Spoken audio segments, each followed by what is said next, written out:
ចំណងជើងរឿងផ្កាថ្មក្នុងវាលខ្សាច់និងដំណក់ទឹកចុងក្រោយនៅកណ្ដាលវាលខ្សាច់ដ៏ក្តៅហែងមួយមានដើមផ្កាតូចមួយដុះឡើងយ៉ាងឯកោជារៀងរាល់ថ្ងៃផ្កានេះត្រូវប្រយុទ្ធជាមួយកម្ដៅថ្ងៃដ៏សាហាវនិងខ្យល់ព្យុះខ្សាច់ដែលបោកបក់មកលើខ្លួនទោះបីជាយ៉ាងណាក៏ដោយផ្កានេះនៅតែព្យាយាមរីកយ៉ាងស្រស់ស្អាតបំផុត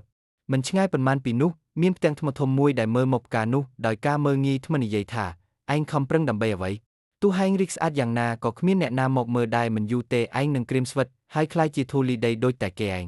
ផ្កាតូចឆ្លើយតបទាំងញឹមខ្ញុំមិនរីកដើម្បីឲ្យគេមើលទេប៉ុន្តែខ្ញុំរីកដើម្បីបំពេញភារកិច្ចនៃជីវិតរបស់ខ្ញុំភាពស្រស់ស្អាតរបស់ខ្ញុំមិនមែនស្ថិតនៅលើចំនួនអ្នកមើលឡើយប៉ុន្តែវាស្ថិតនៅលើការតស៊ូរបស់ខ្ញុំក្នុងថ្ងៃនេះថ្ងៃមួយបុរសអ្នកដំណើរម្នាក់ដែលកំពុងស្រេកទឹកយ៉ាងខ្លាំងនិងអស់សង្ឃឹមក្នុងជីវិតបានដើរមកដល់ទីនោះគាត់ហៀបនឹងបោះបង់ចោលទៅហើយប៉ុន្តែនៅពេលគាត់បានឃើញផ្កាតូចមួយដែលរីកយ៉ាងស្រស់ស្អាតនៅកណ្ដាលវាលខ្សាច់ដ៏ក្តៅនេះគាត់ស្រាប់តែមានកម្លាំងចិត្តឡើងវិញ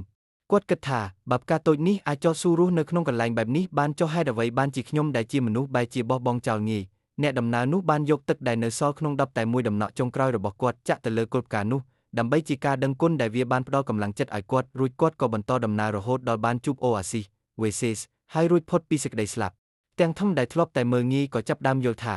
វត្ថុខ្លះទោះបីជាមើលទៅតូចតាចនិងមានអាយុខ្លីប៉ុន្តែវាមានឥទ្ធិពលអាចផ្លាស់ប្ដូរជីវិតអ្នកដទៃបានប្រសិនបើវាត្រូវបានប្រើប្រាស់ដោយមានគោលបំណងច្បាស់លាស់ចំណុចសម្រាប់វិភាគ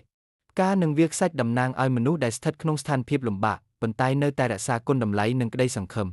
ទាំងថ្មតំណាងឲ្យផ្នែកគំនិតអវិជ្ជមាន Pessimism ដែលមើលឃើញតែភាពពិតប្រយោជន៍និងការបញ្ចប់ដំណក់ទឹកចុងក្រោយជានិមិត្តរូបនៃការដឹងគុណនិងការចែករំលែកសូម្បីតែក្នុងពេលដែលយើងមានតិចតួចបំផុតអត្ថន័យនៃជីវិតតើជីវិតដែលមានតម្លៃគឺជាជីវិតដែលរស់បានយូរឬជាជីវិតដែលមានអត្ថន័យសម្រាប់អ្នកដទៃ